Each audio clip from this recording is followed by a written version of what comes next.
मैं ईरान के दक्षिण भाग में बड़ा हुआ। मैं मुस्लिम परिवार में, शिया मुस्लिम परिवार में पैदा हुआ। मेरे दादाजी एक मुस्लिम नेता थे। उनके 19 बच्चे थे और उन 19 बच्चों से 84 नाती पोते थे। और जाहिर सी बात है कि उनमें से किसी एक को ही उन्हें चुनना था जो कि हमारी मजहबी तालीम को और ज़िंदगी को आगे बढ़ा सके अगली पीढ़ी के लिए। उन्होंने देखा कि मेरे जीवन में कुछ घटनाएं घटी हैं जिनमें मुझे मर जाना चाहिए था, कुछ एक्सीडेंट जिन पे मुझे मरना था। हर बार जितनी बार भी कोई खतरा मेरी तरफ आता था, मैंने हमेशा महसूस किया कि एक परछाई जैसा कोई व्यक्ति मेरे साथ हमेशा बना रहता है। मैंने दूसरों से भी बड़े खुल के इसके बारे में बात की है और मेरे दादाजी ने इन बातों को एक साइन के तौर पर देखा कि हमारे इस्लाम की पुरानी रूहें इसको देखती आ रही हैं, इसकी निगहबानी कर रही हैं और इसे बचाती आई हैं। उन्होंने हमेशा मुझे अपनी नज़दीकी में रखा और इस्लाम की वो सारी बातें मुझे सिखाई जो मैं जानता हूँ। और मैंने हिज़्बुल्लाह को भी ज्वाइन किया। मैं उनकी सेना में लगभग 3 साल रहा और मैंने वहाँ बहुत ज़्यादा कुरान पढ़ी। दरअसल मेरे दादाजी ने मेरे दिल में एक बीज बोया था कि मुझे इस्लाम उन लोगों तक जो कि भटके हुए मसीही है, जिन्हें पता ही नहीं है सच क्या है, वो मुझे याद दिलाते रहते थे कि इसी बात के लिए मैंने तुम्हें अलग किया है और सिखाया है। एक बार जब मैं मलेशिया गया तो मैं पकड़ा गया। मेरे पास 30 जाली पासपोर्ट थे। तो उन्होंने मुझे कैद किया और वहाँ जेल में मैं लोगों को कुरान सिखाने लगा और ये बताने लगा कि इस्लाम में तुम लोगों की अल्लाह के लिए क्या ड्यूटीज़ बनती हैं। जेल में मेरा यही रूटीन था। मैं 5 बार नमाज भी जाहिर सी बात है पढ़ता था। शियाई जो होते हैं वो 3 बार ही नमाज पढ़ते हैं और 17 रकत भी बोलते हैं। लेकिन मैं कुछ ज़्यादा ही समय देना चाह रहा था खुदा को, इसलिए मैंने उसे 5 बार अलग अलग किया। और दिन के आखिरी में शाम के वक्त मैं और ज़्यादा दुआ करता। और मेरी आदत थी कि मैं हर 10 दिन में कुरान को पूरी पढ़ता था। और मैंने कुछ रूहानी ताकतें भी पाई इस्लाम में, और कुरान में जिन्न के बारे में दिया है। ये स्पिरिचुअल बीइंग्स होते हैं जिन्न, और इनसे बात करना मना नहीं है इस्लाम में। ऐसे किस्से हैं जिनमें ऐसा कुछ किया गया है, प्रॉफिट मोहम्मद ने लिखा। और मैं उस स्पिरिचुअल रेल्म से जुड़ने की ताकत पा चुका था और मैं उनसे भी ताकत ले सकता था। तो मैं लोगों के लिए दुआ कर सकता था, स्पेशली उन लोगों के लिए जो कि सताए गए हैं या जिनके ऊपर किसी ने कुछ किया है। तो लोग मेरे पास आते थे कि मेरे लिए दुआ कीजिए कि वो आदमी बीमार पड़ जाए या उसका एक्सीडेंट हो जाए। मैं अपनी आंखें बंद करके ये बता सकता था कि कोई व्यक्ति दूसरे कमरे में क्या कर रहा है। तो इसने मुझे और ताकतवर बना दिया था, और ताकत तो मैं कुछ और ज़्यादा पाना चाहता था। इसलिए मैंने और ज़्यादा समय कुरान में देना शुरू कर दिया। और एक रात मैं ऐसा ही कर रहा था। मैं बस कुरान की आयतों को मेडिटेट कर रहा था और वहाँ कुछ ऐसे शब्द मिले जो कई बार लिखे हुए हैं, कई बार लिखे हैं। उनका कोई मतलब नहीं है, वो कुरान के गहरे राज हैं। और जब मैं उन आयतों के बारे में बैठकर सोच रहा था, एक स्पिरिट उस कमरे में आ गई। वो मुझसे कहीं ज़्यादा ताकतवर रूह थी, वो जितना मैं काबू भी नहीं कर सकता था। और मैं बेहद डर गया और मैंने इस्लाम के सारी सच्चाइयाँ जो मुझे मालूम थी मैंने बोलना शुरू किया। मैंने अल्लाह के नाम लेना शुरू किया और कहा कि जाओ यहाँ से, जैसे सेटन आई रिब्यूक यू, इस तरह की बात। और मैंने उन सब बातों का इस्तेमाल किया, लेकिन कुछ भी काम नहीं कर रहा था। और मुझे ऐसा लगा जैसे मेरा गला घोटा जा रहा है, मेरे अंदर से जान बाहर निकाली जा रही है। और मुझे ऐसा लग रहा था कि जैसे मैं उस जेल में मर रहा हूँ। और मैंने जन्नत के खुदा को बुलाया, पुकारा चिल्लाकर, खुदा मेरी मदद कर। और तुरंत मैंने एक आवाज़ को सुना, जैसे आप मेरी आवाज़ सुन रहे हैं ना, ऐसे। उसने कहा, यीशु का नाम लो। और उस वक्त मैंने 1 सेकंड भी नहीं लगाया कुछ सोचने में। मुझे ऐसा लग रहा था मेरी हालत जैसे कोई पानी में डूब रहा हो, ऐसे इंसान जैसी थी। एक आदमी जो पानी में डूब रहा हो, उसे रस्सी दिखाई दे, वो कभी नहीं सोचेगा कि रस्सी किस रंग की है, वो बस उसे पकड़ लेता है। और मैंने भी ऐसा ही किया। मैंने कहा, यीशु अगर आप सच हैं तो मुझे अपने आप को दिखाइए। और आज के दिन तक भी मुझे कोई आइडिया नहीं है कि मैंने ऐसे क्यों कहा। मैं पीछे जाकर सोचता हूँ, मैंने ये शब्द क्यों बोले। मैं ये भी तो कह सकता था, यीशु मेरी मदद करिए। मैं नहीं जानता मैंने ऐसे क्यों बोला, लेकिन मैंने ऐसे ही बोला। और मैं ये लाइन ख़त्म कर पाता उससे पहले ही सब कुछ पहले जैसा हो गया। और वो मेरा कन्वर्जन नहीं था, ये मेरे कन्फ्यूजन की शुरुआत थी। यीशु किसी मुसलमान की मदद क्यों करेंगे? मैंने अपनी ताकत भर सब कुछ किया वो जो मैं कर सकता था एक अच्छा मुस्लिम बनने के लिए। मैंने अपने आप को अल्लाह की राह में कुर्बान होने के लिए भी, शहीद होने के लिए भी दे दिया था। मैं माइंस पर चलने के लिए तैयार किया गया था। गवर्नमेंट ऑफ ईरान भी ऐसे लोगों को लेती है जो कि खुदा की, अल्लाह की राह में अपने आप को कुर्बान करना चाहते हों। और ऐसा कुरान में भी दिया है। मेरे पास सरकार की मुहर थी अपने ऊपर। काफिरों को फांसी देने के उनके उस प्रोग्राम में भी मैंने कई बार हिस्से लिए हैं। जो मैं जानता था कि एक अच्छा मुसलमान बनने के लिए ज़रूरी है, मैंने वो सब किया था, जिससे अल्लाह को दूसरे लोग भी जाने। लेकिन मैं कहीं ना कहीं जानता था कि कुछ ना कुछ गलत कर रहा हूँ। ये इसलिए नहीं था कि मैं कुरान पर किसी तरह का शक करता था। मैंने तो कभी भी इस्लाम पर कोई शक नहीं किया। मैंने पूरा एहतिकाद रखा, लेकिन फिर भी पता नहीं वो क्या था। मैंने पूरी कोशिश की उसे भूलने की, लेकिन एक वो सवाल कि यीशु मसीह क्यों एक मुसलमान की मदद करेंगे, मेरे पास बार बार आता रहा। मैं तो मोहम्मद पर यकीन करता था, वो ही आखिरी नबी है, मैं ऐसा मानता था। मेरी नज़र में मेरा धर्म सबसे परफेक्ट था। यीशु को मेरी मदद के लिए क्यों आना पड़ा? और उन दिनों 2 हफ्ते तक मैं बहुत ज़्यादा कंफ्यूज रहा। इसलिए मैंने फैसला किया कि मैं दुआ करूंगा और फास्टिंग करूंगा और खुदा से खुद पूछूंगा कि मसला क्या है, मुझे रास्ता दिखा।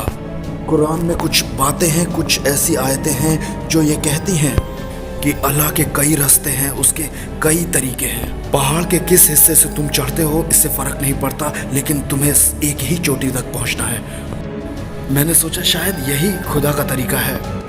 मुझे लगा कि शायद खुदा कुछ अलग तरह से है और मुझसे किसी खास तरह से मिलना चाहता है या बात करना चाहता है, और मुझे सिर्फ उसी रास्ते से उससे मिलना पड़ेगा। मुझे लगा इस तरह से तो मेरे सवाल का जवाब नहीं मिलेगा, इसलिए मैंने फास्टिंग की।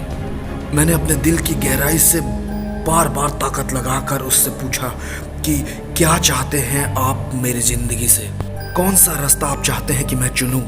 2 हफ्तों तक मैं एक ही जगह पर बैठा रहा और मैंने जितना जग सकता था उतना ज़्यादा दुआ की, और मैं उपवास भी कर रहा था। और जितना ज़्यादा जग सकता था मैं उसी जगह पर सो जाता और फिर उठ जाता और फिर दुआ करता, बार बार दुआ करता और बार बार पूछ रहा था कि कौन सा रास्ता आप चाहते हैं, और मुझे कोई जवाब नहीं आ रहा था। मैं बहुत ज़्यादा फ्रस्ट्रेशन से भर गया था कि भूलो इन सब को, बंद करो ये सब। मुझे लग रहा था कि मुझे नहीं लगता कि अब मैं खुदा को पा सकता हूँ या कोई रास्ता होगा। वहाँ तक मुझे लगा कि शायद खुदा है ही नहीं। मैं अपनी ज़िंदगी से डर गया था कि मैंने सब कुछ किया जो खुदा को खुश करने के लिए, लेकिन वो मुझे कंफ्यूज कर रहा है। और वो जो सब जानने की ताकत रखता है, उसे पता होना चाहिए कि मैं उससे मोहब्बत करता हूँ। और क्या फ़र्क पड़ता है कि मैं उसे किस नाम से बुलाता हूँ, मैं दिल में तो उसी से मोहब्बत करता हूँ ना। और अगर उसे फ़र्क पड़ता है तो मैंने उसे 2 हफ्ते तक पुकारा है, उसे बताना चाहिए, लेकिन कुछ नहीं हुआ। मैंने सोचा अब मैं अपने हिसाब से चलूँगा, अपनी ज़िंदगी अपने रास्ते लूँगा। अब मैं वो करूँगा जिससे मुझे खुशी मिलेगी। जब मैं ये सब सोच रहा था, उसी वक्त खुदा की सामर्थ मेरे कमरे में बाहर गई। क्या आप जानते हैं कि कुरान में सबसे बड़ा गुनाह क्या समझा जाता है, जिसकी कोई माफ़ी नहीं है? कि आप खुदा पर शक करें। शक करना उसकी बातों पर, उसकी टीचिंग्स पर। और मैं मानता हूँ कि मैंने ऐसा किया था। कुरान सिखाने वाले हमेशा आपसे कहेंगे कि खुदा खुद कभी किसी से मिलने नहीं आता, किसी इंसान से नहीं। और मैं डर रहा था कि मैंने वो गुनाह कर दिया है इस्लाम के हिसाब से, जो कि माफ़ नहीं किया जाएगा। खुदा की हुजूरी उस कमरे में थी और मैं इस बात से रूबरू हुआ कि वो कितना पाक है। ये जो कुछ हो रहा था सब एक साथ चल रहा था और मैं उसकी पवित्रता से रूबरू हुआ और एकदम से मुझे पाप का बहुत सारा बोझ मुझ पर मालूम हुआ। मैं जानता था, बस मुझे पता था कि वो जस्ट है, इसलिए वो मुझे मार भी सकता है, वो मुझे धरती पर से मिटा भी सकता है। और मैं तो एक गुनाह से भरा हुआ इंसान हूँ। मैं बिल्कुल चुप था क्योंकि मुझे लग रहा था कि मैं मर जाऊंगा। मेरे पास कोई दूसरा मौका नहीं है और वो इतना होली है, इतना पाक है, और मैं बुराई से भरा हुआ एक इंसान। मैं उस कमरे के कोने में भागा और मैंने अपने हाथों से अपना चेहरा छुपा लिया और मैं चिल्लाया, खुदा मुझे माफ़ कर, खुदा मुझे माफ़ कर। मैं बोलता जा रहा था, मुझे माफ़ कर, मुझे माफ़ कर, मुझे माफ़ कर, मुझे माफ़ कर। और जब मैं रो रहा था बुरी तरह से, तो एक हाथ आया जिसने मुझे कंधे पर छुआ और कहा, मैंने तुम्हें माफ़ किया। और जैसे ही वो इंसानी हाथ मुझ पर रखा गया, मुझे एकदम से तुरंत पता चल गया कि मैं फिजिकली माफ़ कर दिया गया हूँ। और मैं कुछ समझ नहीं पाया। मैंने कहा, एक मिनट रुको।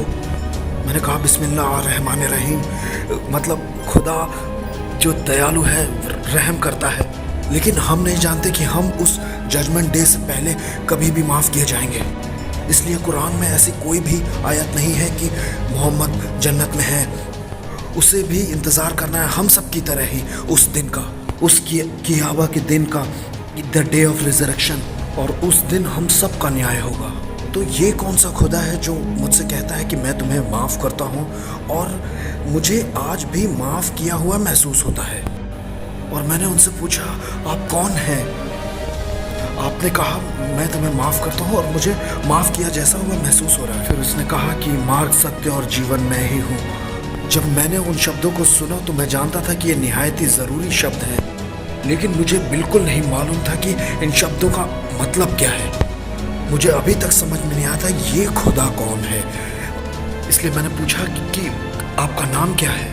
यीशु मसीह, जिंदा खुदा, उन्होंने जवाब दिया। और जैसे ही उन्होंने वो शब्द बोले, मुझे ऐसा लगा जैसे मेरी हड्डी हड्डी बाहर आ गई है और मैं मुंह के बल उनके पैरों पर गिर पड़ा। मैं बहुत बुरी तरह से रो रहा था खुदा की हुजूरी में। मैं बस रोता रहा। 18 साल बीत गए इस बात को, लेकिन आज भी वो बातें बिल्कुल ताज़ा हैं। मैं भूल नहीं सकता जो प्यार, जो दया, रहम उसने मुझ पर दिखाया।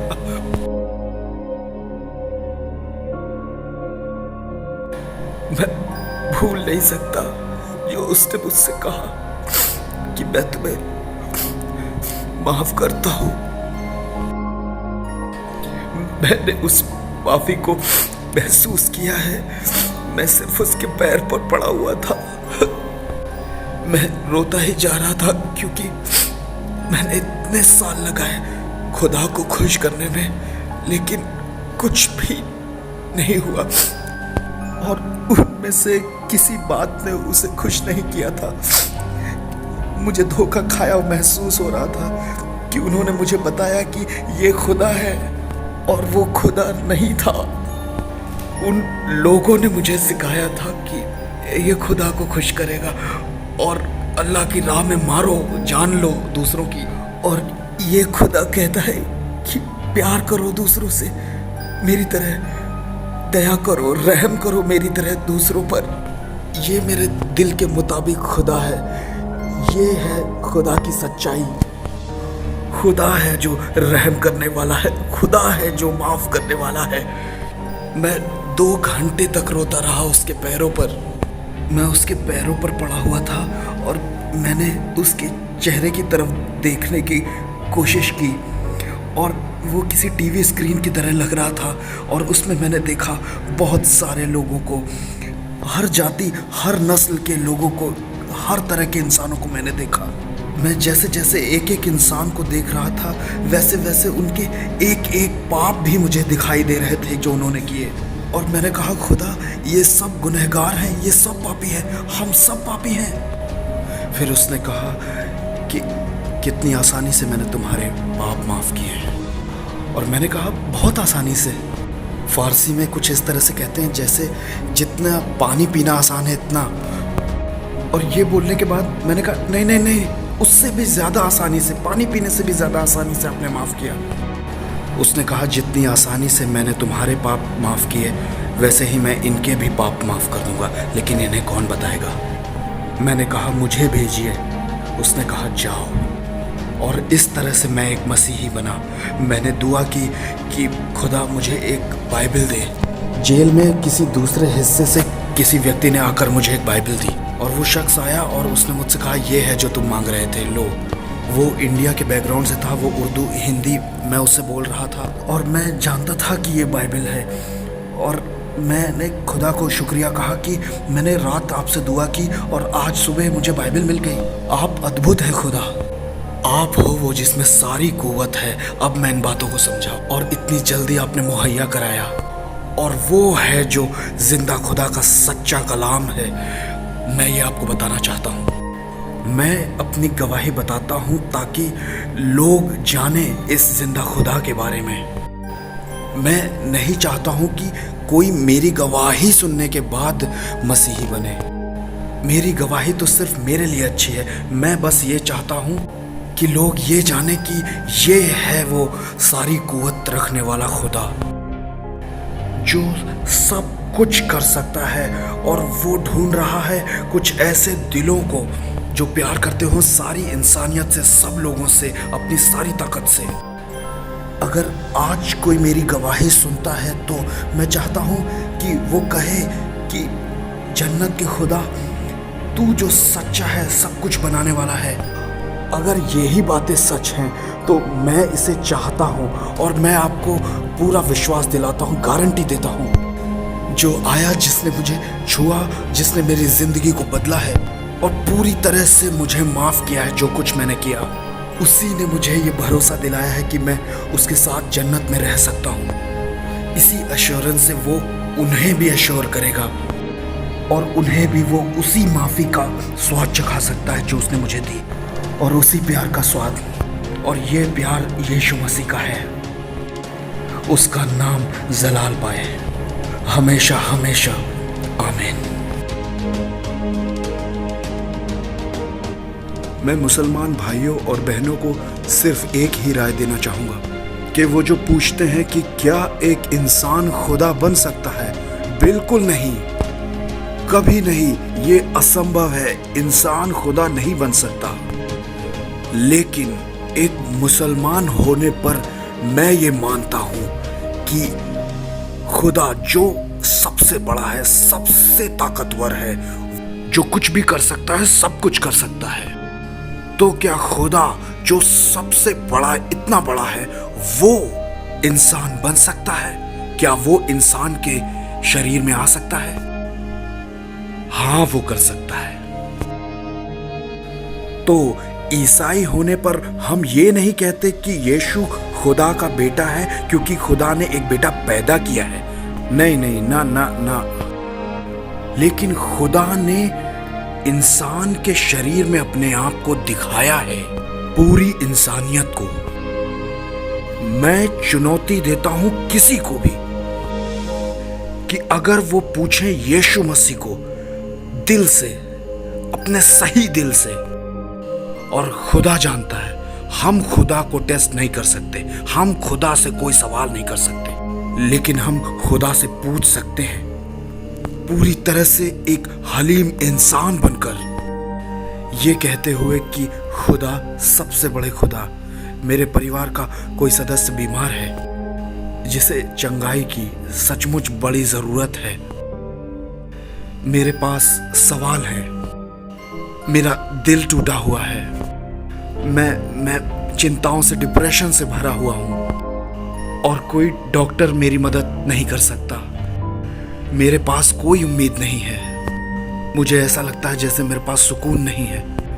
अगर आप ऐसे पूछते हैं कि यीशु में कोई उम्मीद है, क्या यीशु में मुझे चंगाई मिल सकती है, क्या मेरे परिवार के सदस्य को चंगाई मिल सकती है, मुझे किसी तरह से उस डिप्रेशन से निजात मिल सकती है, यीशु के नाम से मांगिए, आपको मिलेगा, क्योंकि वो ही खुदा है। आप खुद जांचो और आप पाओगे, और ये है जो खुदा है।